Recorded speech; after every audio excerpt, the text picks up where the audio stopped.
and there are a lot of residents of the Tucson area who are continuing to show up here for one reason or another. We spoke to a family today who came here to go to the bank, and listen to what else they had to say.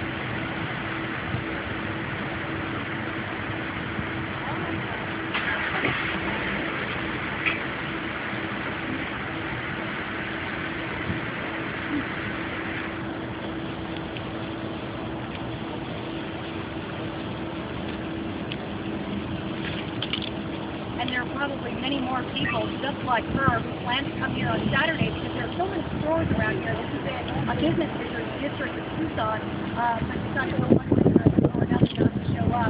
The Safeway and the family understand where it's closed and